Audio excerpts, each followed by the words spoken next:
Hey everybody, my name is Spencer, and in this video, I'm going to teach you how to play Things in Rings, published by Allplay, who has partnered with us at Game Nerdz to bring you this tutorial.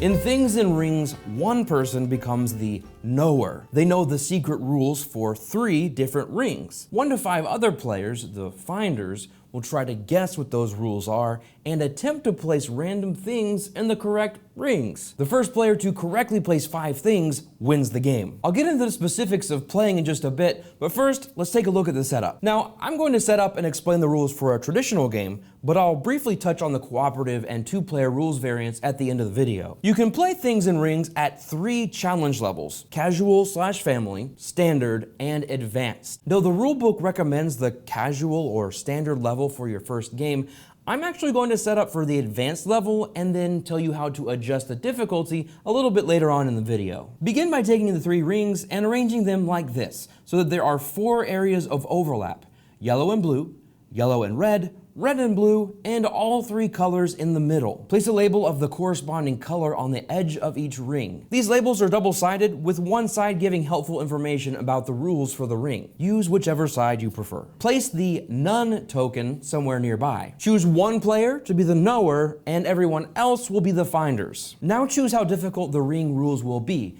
either easy, medium, or difficult. For each ring, the knower draws 1 random rule card in the matching color and chosen difficulty. The knower can look at these rules, but must keep them secret for the duration of the game. Shuffle the deck of things cards and deal each player, including the knower, 5 cards. Finally, the knower chooses 3 things from their hand and places them correctly, following the ring rules, and then discards the remaining 2 things face down. Now, following the ring rules is the most important concept of Things in Rings, so let's begin there. Each ring has a secret rule about which things belong inside of it. A thing is placed correctly if it's in every ring where it belongs, and no ring where it doesn't. To elaborate, a thing that follows only one rule belongs in only that ring. Mittens has 2 syllables, but they aren't dangerous and they're not bigger than a person, so this card only belongs in the yellow ring. However, a thing that follows 2 or more ring rules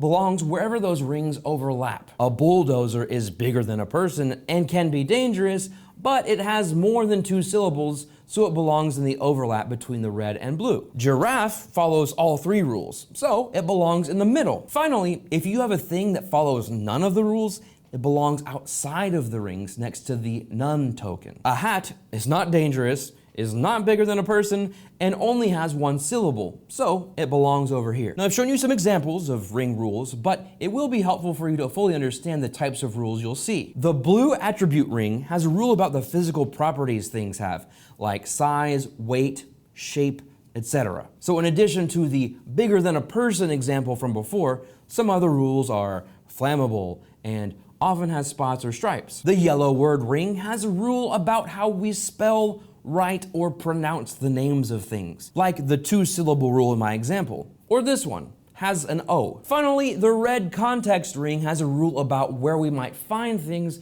or how we use them. So my example from before was can be dangerous, and some other rules you'll see are most people have touched it and mostly found outside. All right, so now that you understand ring rules, let's move on to the game structure. Finders will take turns placing things, trying to guess each ring's secret rule. The first finder to empty their hand by placing 5 things correctly wins the game. When it's your turn, choose a thing from your hand and place it face up wherever you think it could belong, based on how other things have been placed. Then the knower checks the secret ring rules to see if your thing is placed correctly. If it is, they say, correct! And you may then immediately attempt to place another thing from your hand. There's no limit to how many things you can place in a turn, as long as you keep placing correctly. If the finder placed a thing in the wrong place, the knower moves the thing to its correct place. The finder must then draw 1 new thing, ending their turn. It's now the turn of the next finder in clockwise order. Once a thing is placed correctly, it stays there for the rest of the game. As more and more things are placed in rings, the rules will begin to become more clear, making it easier for the finders to guess where to place things. When any finder places the last thing from their hand correctly, they win. Note that you're not required to know the exact rules to be able to win. It is possible for finders to have a good enough idea of the rules to place things correctly, but still not know the exact specifics of the rules. However, when the game is over, the finders can try to guess the secret rules to earn bragging rights. Now, a quick word to those playing the knower role. Your goal is to facilitate the game, not stump the finders. So if you're having trouble deciding if a thing follows a rule, consider a typical or average version of the thing. You can even use its picture to narrow your interpretation. Ultimately, it is up to the knower to use their best judgment. Now that's everything you need to know to play things and rings at the advanced level. To play a standard game, only use 2 rings. The rulebook suggests the attribute and word rings. For a casual/family game, use only 1 ring, and the rulebook suggests the attribute ring. If you want to play with 2 players, you'll use the co-op variant, which can be played with up to 4 players. In this mode, the goal is for every finder to place 5 things correctly. During setup, the knower draws a hand of 10 things instead of 5.